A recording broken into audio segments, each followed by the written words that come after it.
welcome to Permission to Heal. I am Marcy Brockman, and I am thrilled that you are here. In today's episode, I have a mindset coach named Jenn Turnham. She is just delightful. From Australia, has such an amazing light and spirit to her. We had such an amazing conversation, and there were things about what she talks about that were very enlightening to me. She is a mindset coach and talks about her research into HSP, highly sensitive people. And she has a quiz on her website at jennturnham.com where I took her little quiz and discovered, surprise, surprise, that I'm a highly sensitive extrovert. And what this means is that the way I process things is a little different, that there's a depth of processing, there's overstimulation, emotional responsiveness and empathy, and sensitivity to subtleties, DOES or does. And the things that she says are absolutely amazing and totally revolutionary and simple and brilliant. So she's on a mission to educate the world about the unique, brilliant, and often misunderstood, very tiny subsection of the population known as highly sensitive extrovert women. She is also determined to unite all HSP-E women out there and encourage them to see that they matter, that they have a powerful voice that needs to be heard, and that they possess unique gifts that are in short supply in today's world. It's time for HSP-E women everywhere to stop dimming their light and shine their brilliant empathic lights brightly. Jenn shares her passionate, quirky, eclectic personality through her blog and in her Facebook group for HSP-E Women, which I just joined yesterday. Highly Sensitive Extroverts, Bright Sparks. With a strong background in applied psychology, Jenn has been using her knowledge, training, and experience in helping people use the power of their minds to overcome challenges since 2008. She now focuses on helping HSP-E women thrive in a world that currently doesn't quite understand them. She does this through assisting them to their own uniqueness and sees their sensitivity as their superpower. And, I always sort of battled with my own understanding of myself. I've always known that I've been an extrovert, and I took the Myers-Briggs personality inventory years ago, and I've learned that I'm an ENFJ, for those of you who are familiar with that, the E meaning extrovert. But as I've gotten older, I started to think that maybe I wasn't as extroverted as I used to be, and that maybe I was growing more introverted tendencies, or that I was sort of straddling introvert, extrovert. And what I've come to realize, and this conversation you're about to listen to that I had with Jenn Turnham really started to solidify for me, is that I really am an extrovert, but that I'm a highly sensitive extrovert, so that my perceptions of external stimuli is quite sensitive and turned up a little more than the quote unquote normal, so that I have to pull back and spend quiet time to retreat into my own self and spend time just listening to myself sometimes and shutting out the external world that my teaching and my podcasting and my need for peopling, as she puts it, is so high, but that it is thrown off balance by my sensitivity towards external stimuli, and that I need to retreat and pull back a bit every now and then in order to recharge, in order to feel balanced and energetic again. So listen to this episode. And even if you're not an HSP or you're not an HSP-E woman, you probably know somebody who is.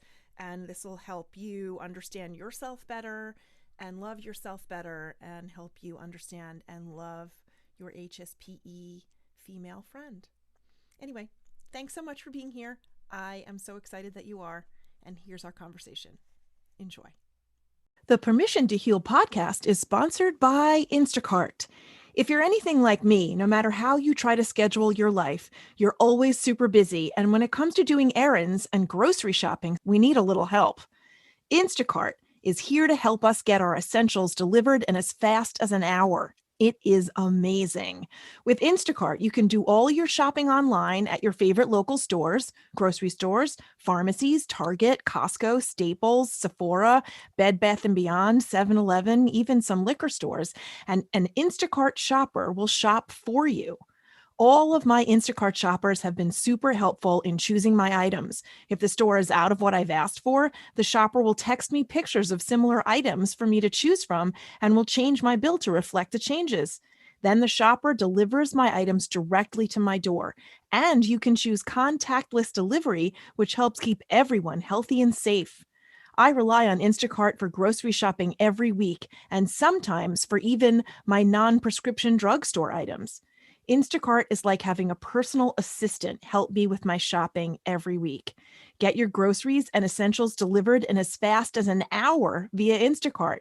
New customers can get free delivery on your first order of $10 or more. Just click the link below, which will take you directly to instacart.com so you too can get the help you need. Just click the link below and you can get your groceries and essentials delivered in as fast as an hour via Instacart. New customers can get free delivery on your first order of $10 or more. Instacart.com, your personal and quick shopping assistant. You won't know how you lived without it. Welcome to Permission to Heal. I am Marcy Brockman. I'm thrilled that you're here. Today we have Jenn Turnham, a mindset coach from Australia. So it's 8 p.m. here in New York and 8 a.m. the next day where she is, which I find utterly fascinating. Welcome, Jenn. Thank you so much for having me. And as I like to say, hello from the future. I love that. That's awesome. Hello from the future. Hello from the future. She says the next day looks pretty good, so we're set. Yep. We're set.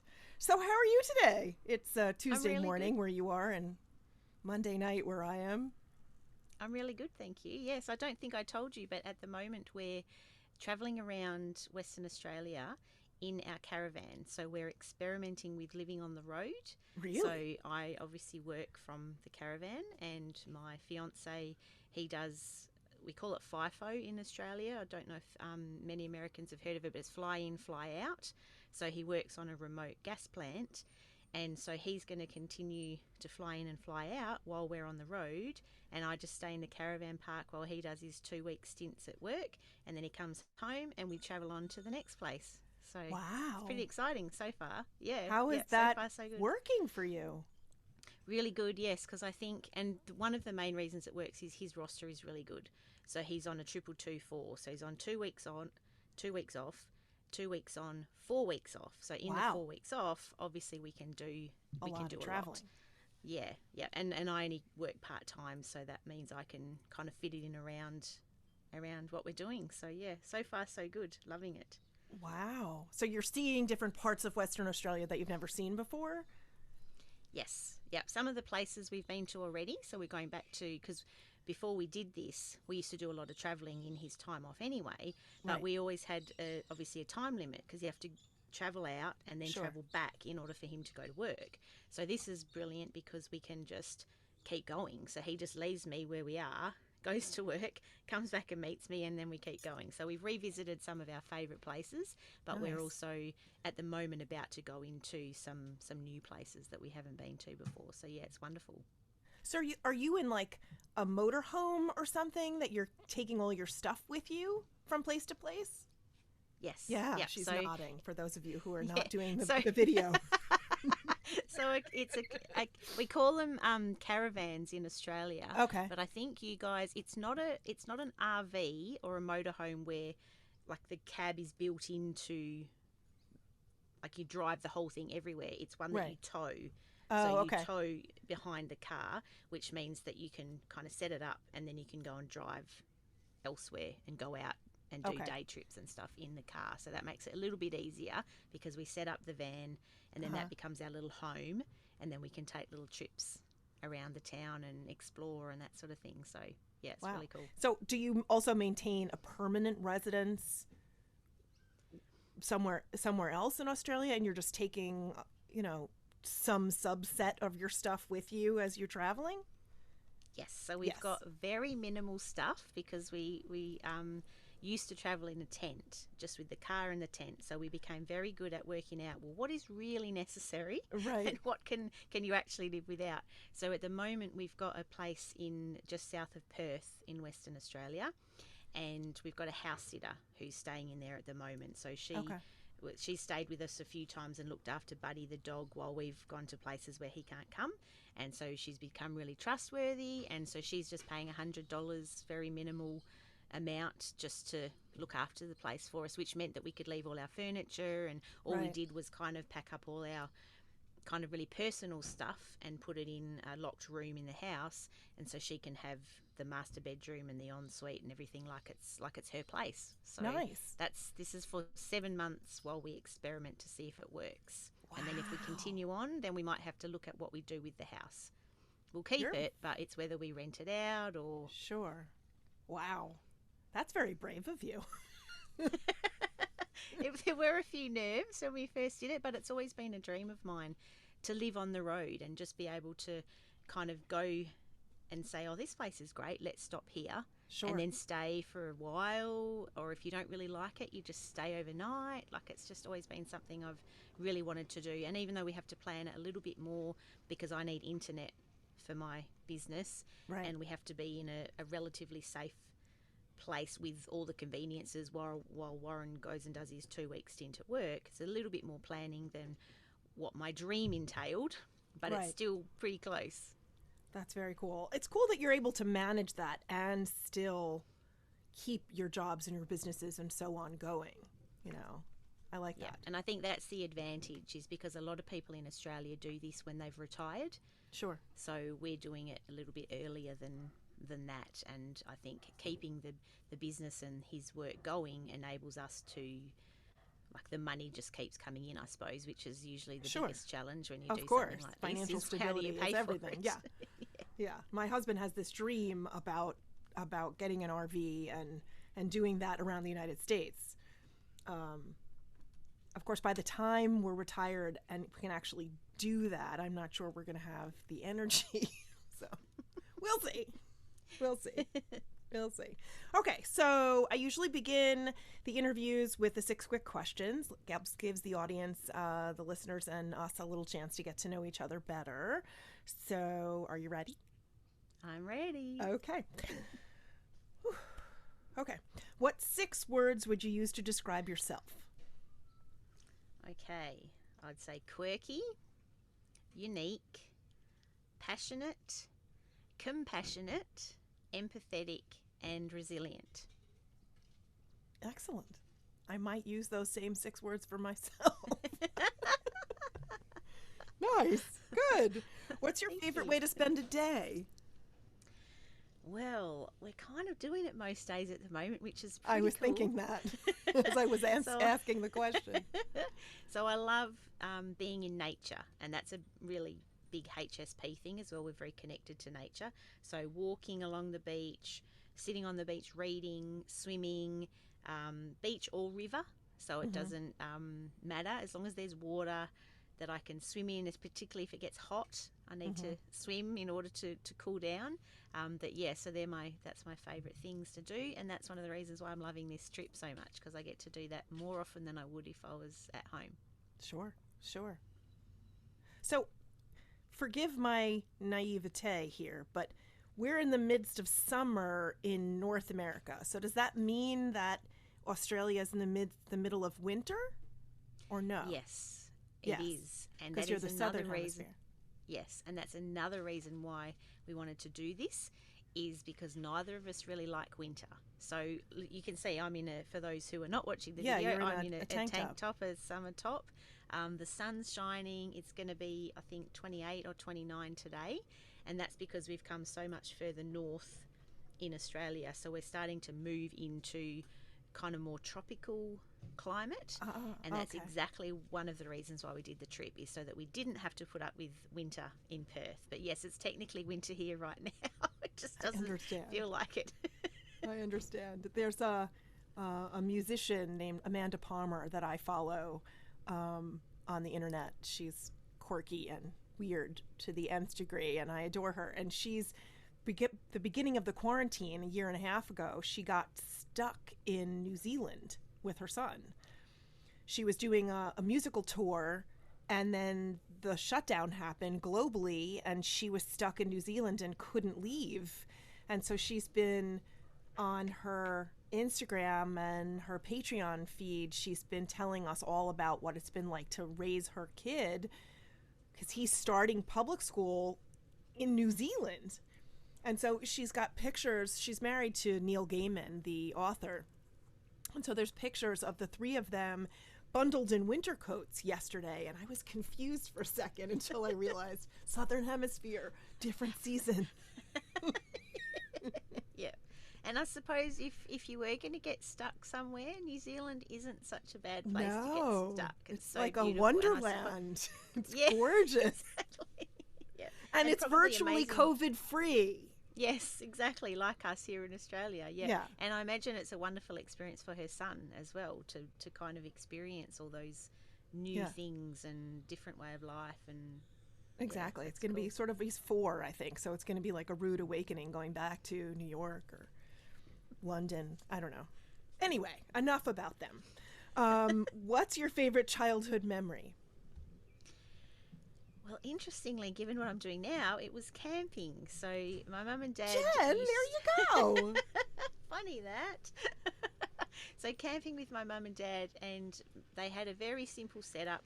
So we had a station wagon. I'm not sure what you call those in America, but it's like wagon. you can put the seats down. And so me and my brother that used to be our bed. You put the back seats down and we'd sleep in the back of that.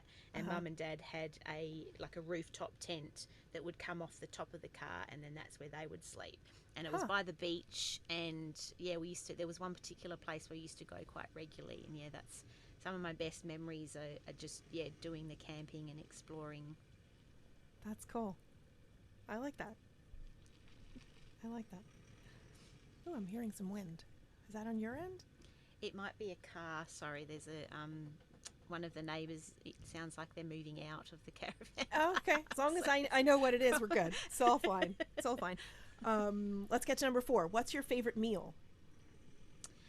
I had to think about this one. It's probably my mum's nasi goreng. Now, my mum's Welsh, so she shouldn't be able to cook nasi goreng very well, but she did. And I think it's made all the more special now that I can't have it anymore because mum's no longer with us. Oh, I'm sorry. And her homemade self-sourcing chocolate pudding for dessert. So that for our birthdays, mum used to ask me and my brother, what do you want for dinner? So on our actual birthday, she would cook whatever we wanted, and I always asked for nasi goreng with I don't know what nasi goreng pudding. is. Essentially, it's fried rice. Okay. But it's a particular way of doing it. So we have it often when we go to Bali. So it's just got really nice flavouring. It's got some veggies through it. They usually crack an egg and put it on the top so it fries a little bit. It's just really tasty Sounds dish. Delicious. If you do it well. If you don't do it well, it's not so good. Not so good. It's just eggs and rice like at that rice. point. Yeah. Exactly. Nice. Okay, number 5. What one piece of advice would you like to give your younger self? I would like to tell young Jen, you are different to most people, and that's okay. The sooner you can learn to embrace that and stand proud in your uniqueness, the better off you will be. Brava. Fabulous. Thank you. Absolutely. I think we spend way too much time, especially as women, comparing ourselves against other people and sort of berating ourselves silently maybe not so silently, for not being like other people, especially as adolescents. I think we all want to fit in rather than be comfortable embracing our weirdness, you know? Definitely. Yeah. And I think that's adolescence, as you say, is probably the hardest time for people like me, and as we now know you, HSPs, which Yes, we'll get into that. we'll talk about soon. Yes, absolutely. But yeah, it's a very difficult time because most of us grow up thinking that there's something wrong with us because we are different. So I just would love to just embrace that young Jen and say, but that's a good thing. Like, it's good to be different. It's good to be unique. And I don't know if it would have made any difference at the time because you've still got to fit in. You've still got to get through those teenage years. But yeah, that's what I would love to impart to her if I had the opportunity. Be very cool. That would take a very big time shift. Yes. Yes. Let me know if you ever learn how to do that one. I will. I really, if I had a superpower, I would want teleportation. Forget the time thing. I just want to be at a different place on this planet just by thinking about it. You know? That would be cool. Yes, that would would be be cool. Phenomenal. You could come visit Australia. I could. We could be sitting in your caravan right now. We could, yes. That would be cool great. Would that be? And then we could go to Paris for dinner or whatever. Yes. Please. Whatever. And you'd never need to pack because you could get wherever you wanted at a moment's notice. So you'd never have to worry about the burden of carrying your luggage because now that's an added bonus I had never thought of about teleportation. I love that. You could just pop back to the caravan, get dressed for dinner, pop to Paris. Go wherever you want. I forgot my bathing suit. I want to go swimming. Pop back. There we go. Love it. So cool. If only. All right. Well, maybe this is the answer to number 6. What's the one thing you would most like to change about the world? We need teleportation. Yeah, somebody please invent it or figure out how we can do it. Right. Not quite. That would be fun. My thing that I'd most like to change is a little more heavy and serious, I suppose. I'm sure. But interestingly, when you asked me this question, if you'd asked me a couple of months ago, it's like it's shifted basically. So a couple of months ago, I would have said the lack of care for the planet, which is our home, basically. Sure. And because I think that there's a lot of people out there who don't realise that the Earth, the planet, will survive. The human race that's going to die out. Right. So I quite often, when I post stuff on Facebook and things like that, I always try and remind them, like, do it for your grandkids or your grandkids' grandkids. It's not about recycling for you. It's about saving the planet for the future generations. So that's what I am still passionate about. But in the last couple of weeks, one of the things that's really concerned me is just how disconnected, insensitive, intolerant and unaccepting we seem to have become, and becoming more so by the minute, because the hatred that I'm seeing on Facebook at the moment for anyone whose beliefs differ from their own is just really, really sad, and I just fear for the future. I do have, it all sounds a bit doom and gloom. It is something that I am really concerned about, but I have this friend who I'm kind of, her faith is giving me faith, because she has faith that we're going to come full circle, we're going to come through this, we're going to become more connected than ever, and I'm just using her faith to kind of prop me up at the moment when I have those moments of going, what is happening to people? Like, why? It's just, obviously, you know the issue I'm talking about. I don't really want to get into it, but it's just so divisive, and I just don't understand what happened to, well, that's your choice. That's your choice. We have different beliefs. We have different opinions. And yet people are hating on each other for that. I see people saying, if you went to, because in Sydney they had I think it was a lockdown protest a couple of days ago. And I've seen people saying, if you went to the lockdown protest, get off my friends list. Like, just really extreme stuff. And I just think it's really sad that we seem to have lost that. We're all humans. We're all in this together, and it's a bit disheartening at the moment. And I don't know what's caused it, because I had this feeling, like, I'm 53, so I was born in 68. I grew up in the 70s and 80s, and I don't know if it's incorrect, but I've had this perception that people could get along who had differing opinions. You know, you might vote one way, I might vote another. You might have your passion causes and I might have mine, and maybe none of our stuff agrees, but we can have coffee together and live next door to one another and be fine. And I don't know whether that was my own naivete for being young and oblivious, or if that was the truth.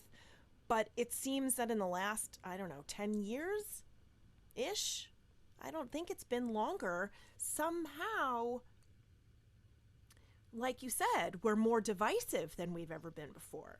And intolerant and inflexible and entrenched in our own opinion. And unless that's mirrored back, we're very, very cavalier about dismissing those people from our lives, even if they've been in our lives for decades. I'm hoping it's a pendulum shift, and that it'll come back center at some point. Yeah, me too. Because it feels like we've lost. Because I think what you're saying was so true. People used to still be able to connect at a human to human level, right? And that seems to be what's gone. It's like we've forgotten that. Hang on, this is another human in front of me. This is another human with goals and dreams and desires and opinions that might be different to mine. But at the end of the day, we're all human, and that seems to be the piece that has been forgotten about, which is sad. We all have the same goal, regardless of the color of our skin or the way we vote or our opinions about global climate change. Doesn't matter. We all want the same things for ourselves and our children. And I don't know how we've gotten to where we are, but I'm hopeful that conversations like these, amongst others, will go towards bridging the gap between us. I'm hopeful. Fingers crossed. Yes, me too. I have faith that it's not all lost, but I have some concerns at the moment. Absolutely. So you've mentioned HSP several times. Highly sensitive extroverts, highly sensitive people, right? HSP. Yes. Could you explain that for our listeners? Make sure I understand it correctly. Sure. So HSP, it's an innate temperament. So you're either born a HSP or you're not. The scientific name for it is sensory processing sensitivity. I prefer HSP because if I say to you, I'm a HSP versus I have SPS, right? Like if I say I have SPS, it sounds like there's something wrong with me. Whereas if I say I'm a HSP, I'm just a slightly different version of human than you are. It's just a character trait. Yeah, exactly. So our brains are wired differently. And the thing is, as I said, we are born that way. So it's not as though you can become a HSP or you can develop out of it. You are or you are not. Much to some people's disappointment, but that's part of why I'm here doing this, is because I'm trying to show HSPs out there that they are amazing and they have these wonderful strengths that the world really needs. So one of the reasons why HSPs sometimes wish they weren't is because they are a minority. So it's about 15 to 20% of the population are HSPs. And here's where it gets interesting. Of those 15 to 20%, so about 1 in 5 people you meet will be a HSP. Of those 15 to 20%, 70% of them are introverts. And when I describe the traits of HSP, you'll see that makes more sense because the two traits are quite in line with each other, which means only 30% are extroverts. So HSP extroverts are a minority within a minority, and that equates to, so basically 30% of the 15 to 20%, took me a while to figure out the maths, but I've memorized it now. So it works out You're about adorable. 6% of the population would be highly sensitive extroverts. Hello, and 6%. So that's about 1 in 20. Yay! And I love that. I love that we're so unique. And for the listeners, Marcy, we figured out, is a highly sensitive extrovert as well. I took her free quiz on her website, which I'm going to link to the show notes. And it only took a few minutes. I answered a few questions. And then her website emailed me back and it said, congratulations, you are an HSP extrovert. So, woohoo! I love meeting new HSP extroverts. Well, not new, but newly discovered HSP Sure. extroverts. So we are a minority within a minority. So all HSPs, not just HSP extroverts, grow up often thinking that there's something wrong with us, and it's not that. It's just we're different. Our brains are hardwired differently. So growing up as a minority, as any minority group can say, there are challenges that go with that, because people don't understand you, you're different, you do things differently, and so it can be quite challenging. But the four main criteria of being a HSP is, it's an acronym, so it's DOES, does, and that stands for depth of processing, overstimulation, emotional responsiveness, reactivity, and empathy, and sensitive to subtleties. So I'll give you the brief rundown of this, because I do have a discovery info session that people can check out if they want more info. excellent. So D, depth of processing, is essentially our brains are on all the time. So the term overthinker would definitely be used to describe just me, and me. So depth of processing, what that really means is, and everybody does depth of processing. So all human beings have depth of processing, but HSPs do it all the time. So the difference is, let's say you're trying to remember a phone number. Shallow processing or normal processing would just be repeating that phone number over and over again. Depth of processing would be looking for patterns, looking for meaning, going, oh, I had a friend who had a phone number like that before. Oh, yeah, that's actually a little bit like my birthday. And then like just round and round and round and deeper and deeper and coincidences deeper. Like in numbers. Yeah, in numbers. Exactly. All those little links. And HSPs often describe it as, we can go down a rabbit hole pretty easily, because we just keep going and going and going with our processing. So you can imagine that that's quite exhausting to be processing everything at such a deep level all the time. Sure. So that's the depth of processing. Overstimulation, which we talked about briefly before we jumped on. Basically, our nervous system is more reactive. So things like crowds, noises, even long commutes, even I remember going to a free conference type thing one day, and it was supposed to finish at 5 o'clock. At 7 o'clock we're still going. I'm almost dying in the audience because it's just too much. I'm like, I've got to get out of here. So we get overstimulated, and what happens when we get overstimulated is we need to retreat. So we need to go back into our cave or our little safe place, or just go to the bathroom and lock ourselves in there and just sit there for a while, just to let our nervous system calm back down. Yeah. So highly sensitives are prone to overstimulation. Emotional responsiveness, reactivity, and empathy. Empathy is pretty obvious to most people, so we can empathise with other people. And the science shows that HSP's mirror neurons in their brain are more active than a non-HSP. So a mirror neuron is essentially, if you watch somebody kicking a soccer ball, the same neurons fire in your brain as though your body is kicking that soccer ball. So it's the same with emotions. And so the science shows that HSP's mirror neurons are more active, which means we can have greater empathy for other people. Too bad I can't my body won't get the benefit of the exercise of the other person kicking the soccer ball. Well, there is actually some science suggests that it does. Really? So we should watch soccer games around that.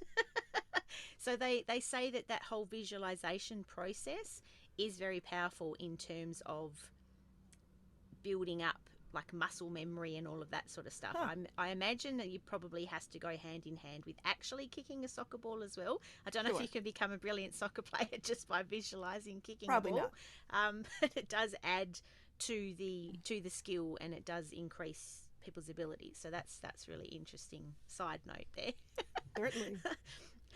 But the emotional responsiveness and reactivity, what that means is that our emotions are more pronounced than non-HSPs. So if you imagine a little graph that's demonstrating the ups and downs of the moods of the general population, and then if you put a HSP's moods on it, the peaks and the troughs would be much greater. So our emotions are more pronounced, which you will see in a HSP extrovert more, because we're more externally focused. So more likely to see it on our face, whereas the HSP introverts, it would all be happening internally. Mm-hmm. But our moods are, so a lot of HSPs have been considered for bipolar. I'm sure some of them are potentially misdiagnosed as having bipolar, but they're not. It's just our reaction. I remember my dad telling me years ago, he said, I really struggle. My dad's a very, very introvert. So on the spectrum, he's like on the continuum, he's one end of them. And he said, I just really struggle with your emotions because my highs are really high, but my lows are pretty low too. Yep. And so that's one of the things that also highly sensitive extroverts people respond to is our enthusiasm and our excitement is contagious because it is so much more out there than a non-HSP. And then the final criteria is sensitive to subtleties. So we pick up on things that non-HSPs just don't even notice. So we're the ones who'll say, have you had a haircut? Or you've changed your hair colour, or you've shaved off your beard, all those sorts of things, because we notice those things. We also notice to the point where there's subtle changes in facial expression, in tone of voice. So a lot of HSPs, well, one of the strengths of being a HSP is our intuition, and that's because our brain is taking in so much more and processing so much more. But then that's also one of the challenges, because a lot of HSPs learn to or start to ignore their intuition, and they go, nah, that can't be right. So that kind of gut feeling, like when you meet somebody, I've had lots of experiences where I've met someone and something just seems a little bit off. Yeah. We need to listen to that, because that's our sense of subtleties picking up on something that we need to listen to. Yeah, but quite often I've met people even 30 seconds into knowing them, and I'm all right, I can't even continue this, and I find a way out. It's just incongruous, doesn't fit, and I feel like their energy is just wrong for me. Yep, exactly. And because what you're probably picking up on is the incongruence in what they're saying versus their facial expressions and their tone of voice, all those little subtleties that a non-HSP, it would just go over their head. They just wouldn't even be aware of it. So that's also one of this olfactory component as well. There have very few times in my life, but there have been a few people whom I've met whose body composition has an odor that I pick up that I find repellent. Wow, that's really cool. And I've just not been able to be anywhere near them because I just can't. And they don't smell, they're not dirty, there's no BO thing. It's just a chemical pheromone something that I'm able to pick up on. It's weird. That's actually really cool, and that would be part of the sensitive to subtleties of a HSP, but I guess you're perhaps more aware of that or more developed in that area, because I don't think I've never consciously known it's been that, but that would be a part of it for sure. Weird. Interesting. Very cool. So that's the DOES criteria. So depth of processing, overstimulation, empathy, emotional responsiveness, reactivity, and sensitive to subtleties. So if you fit all of those, if you tick all of those boxes, you're a HSP. And knowing this, what does this do for us? Okay, well, I think one of the best things about knowing it is because self-understanding is quite often what comes before self-acceptance. So I think if we know these things about ourselves, it's like, I know for me, it was the final piece of the puzzle when I discovered, I've always known I was an extrovert, but when I came across HSPs, I went, oh my gosh, finally everything makes sense. Sure. And I think once we recognize that, particularly for HSPs, because they think there's something wrong with them most of the time, knowing that it's a thing to be a HSP allows a lot of people to go, oh, okay, so I'm not weird, I'm not abnormal, there isn't something wrong with me, I'm just HSP and I'm different, and that's okay. So I think it kind of almost is the start of a healing journey for a lot of HSPs. I agree.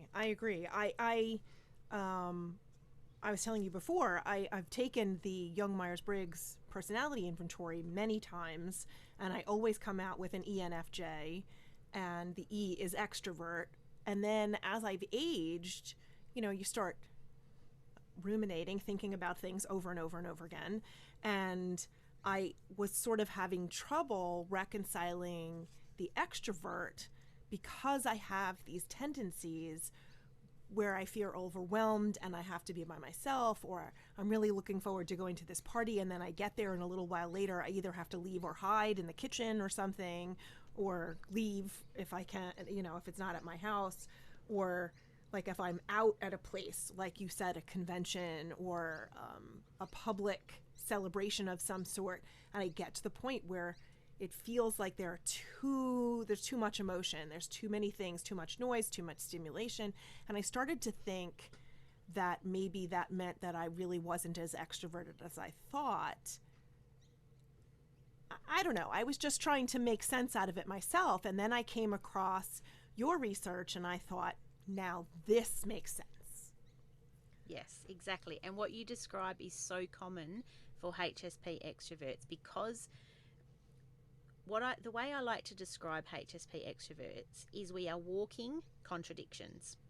Mm-hmm. Because as you've just heard me describe the HSP trait, a lot of it is very similar to introverts. So it kind of makes sense that most HSPs are also introverts. But then when you add extrovert to the HSP mix, things get really quite messy and contradictory. And so what you describe is so common because and I think what happens is as we get older, we get more in touch with what we want and what our needs are. Whereas when we're in our teenage years and in our 20s, we kind of go with the flow and we just push through that sort of stuff. Whereas as we get older, we start noticing, oh, well, actually this concert, I love going to concerts, but I really need more downtime afterwards than most people would. And so that's basically, we're starting to honour our HSP side more, because in HSP extroverts, it's basically the biggest challenge they have is finding the balance between, because extroverts are externally focused, they need people, they get energy from external variety, stimulating environments, but as we've just talked about, overstimulation. So what happens with HSP extroverts is the extrovert side goes, oh, I need to go out, I need to do this, I need some excitement, I need some variety, I need some people, I call it peopling. Extrovert side goes peopling, then HSP side goes, I love that, peopling. No. Peopling, I need some peopling. And then HSP side goes, nah, too much, and then has to kind of retreat and recover because they become overstimulated. So it's this constant kind of push-pull between our HSP side and our extrovert side. And that's why many of them, before they discover HSP extrovert, they call themselves an introverted extrovert or an ambivert. So I reckon a lot of ambiverts, or people who claim to be ambiverts, because I don't believe it's a thing, the research suggests it's not a thing, but I think a lot of them are HSP extroverts. It's that whole, as we've just described, we have introverted tendencies, which is our HSP side needing respect and needing time, but then our extrovert side comes out and goes, nah, it's time to go people again. So that's the ongoing battle that HSP extroverts have. Yeah. I want to be home. I want to be by myself, but don't leave me alone. I don't want to be by myself. Let's go out. No, I'm not sure. Are there people out there? That's a good thing. Maybe not. It's like a constant. Yeah, it is. Yeah. And I think once you understand that, it's easier to reconcile that too, because you can go, oh, okay, my extrovert side needs some peopling, and you can respect that and you can go out, but then instead of beating yourself up or feeling like there's something wrong with you because you can't cope with perhaps a whole night at the pub with your friends, you might only cope with a few hours, then you can just go, oh, well, this is just my HSP side saying, come on, enough's enough, I need some time out. So it becomes a little bit easier to normalize it, I suppose, rather than think, oh, because one of my clients, the biggest thing she struggled with is the whole comparison that you mentioned earlier. We grow up quite often comparing ourselves, and because she knows she's an extrovert, she only recently discovered she was a HSP. Her constant battle was, she's a makeup artist by trade, and so she was watching all these makeup. Yeah, exactly. And she loves seeing her clients and chatting with them, but then she couldn't understand why she couldn't then go home and do all the work that needed to be done as all the follow-up. And it's because she needed the time out from spending a day chatting to clients. And her biggest frustration was she would look at or watch other makeup artists who are extroverts and kind of be like, oh, well, why can't I do that? Or why do I have these challenges? And she started, again, to think that there was something wrong with her. And so a big chunk of the work we did was getting her to understand the two sides, the contradictory sides of her personality, so that she could then respect both of them and also stop comparing herself to everybody else who is not like her. One of the keys I like, one of the little phrases I like to say to HSP extroverts is, comparison is the thief of joy. So if we're constantly comparing, then we're never going to find joy, because there's always somebody who's doing it different, doing it better, we want to be like. Whereas if we stop comparing and just respect who we are and what our challenges and limitations are, we're going to find much more peace and much more joy. I absolutely agree with you.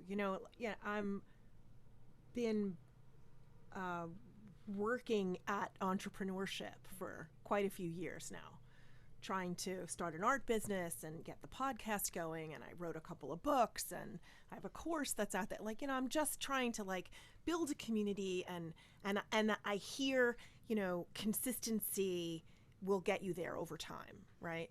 And I have trouble. I've had to reconcile that my consistency looks different than other people's consistency, that I can't do it every day. I have to allow myself some whole entire days where all I do is retreat. And then I can go back the next day and I can put the irons in the fire and work from morning till night, and I'm fine. But I can't do too many days like that before I have to completely retreat again. And I have chosen to just not feel bad about it anymore, because there's no point in feeling bad about it. That's just who I am. That's what my consistency looks like. It might be different than your consistency or someone else's consistency, but that doesn't matter, Exactly. And I think that's brilliant that you said, I have chosen to not feel bad about it, because I think there's so much information out there. Like, even where you learnt consistency is key, there's a lot of gurus out there or people selling courses out there that this is the way to success, and we're kind of bombarded with all this information that if you don't do this, you're a failure. If you're not consistent, you won't be successful. Or if you don't do an 80-hour week, your business is never going to take off. And so there's so much information that then makes us feel like failures. And I think it's so key, particularly for HSP extroverts, because we've got those competing priorities within us, to learn what works for us, and to, as you say, choose not to feel bad about it, and instead flip our thinking and kind of go, we're respecting our needs are different to others, and we just do it differently. We're still doing it, but we're just doing it differently to other people, and that's okay. Right. The only way it's going to work for me is if I do it in a way that's true to who I am and my chemical makeup, my neuro, whatever you want to call it. I'm not a scientist. It is just what it is, And so for anybody who's listening, the way you're doing your life, if it works for you, then hug yourself, because that's great. You found a way that works for you. Stop fighting yourself.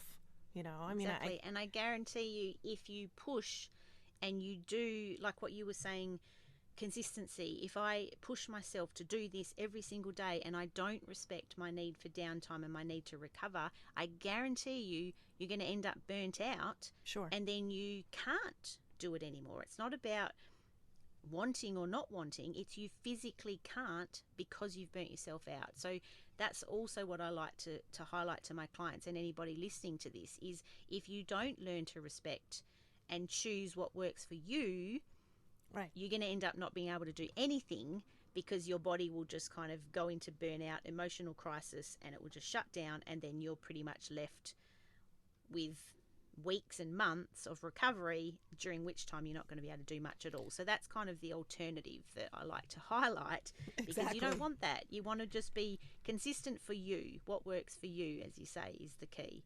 And with the mind-body connection, it's impossible to ignore that if you get yourself to that burnout level, your immune system is going to suffer and you could very well get sick, which is why I've had this sinus infection for the last 3 weeks. Because school ended, I'm a public school teacher during the school year, school ended at the end of June, and I felt something brewing and I ignored it, and I had international travel planned with my family, and then a family wedding in Florida in the southern part of the United States. And for 3 weeks we were traveling and I wasn't giving myself any downtime, and I wound up on antibiotics again and still trying to get rid of this sickness, which is causing me to take much more downtime than I probably would have required had I been able to do this all along. But exactly. Prevention is better than cure, as they say. And just what you said about travel, that's another thing I wanted to mention that HSP extroverts often struggle with. We love traveling because our extrovert side loves variety and new experiences.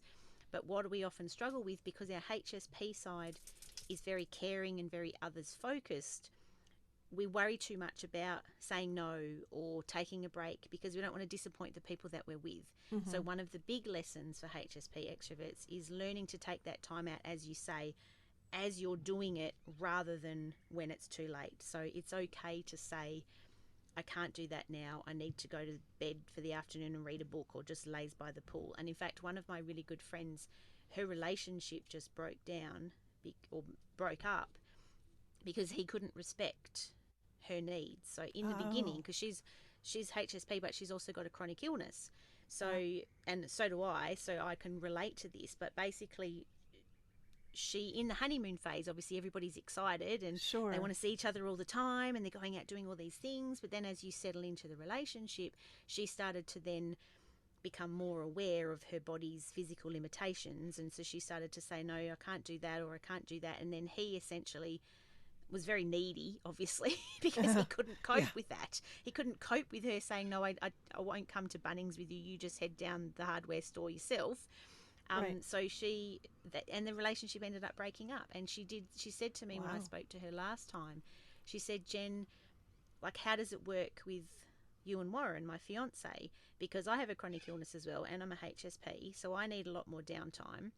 And I said, well, for starters, you need somebody who's independent enough to go and do their own thing, so they're not relying on you to be there to be their peopling, because if you're their peopling, then you're in trouble.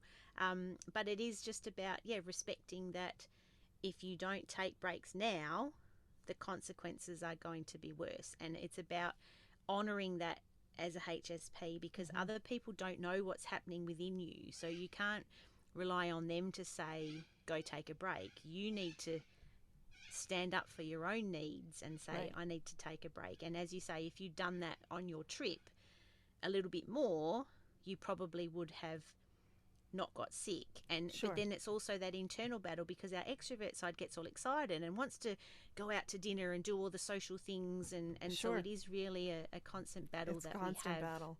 I think my relationship with my husband works as well as it does, and he hasn't taken your quiz, but based on his personality and how well I know him, my guess is that he's an HSP, but he's an introvert. And he's, for the Young Myers-Briggs thing, he's an INFJ. So the NFJ part is the same with us, but he's definitely an introvert.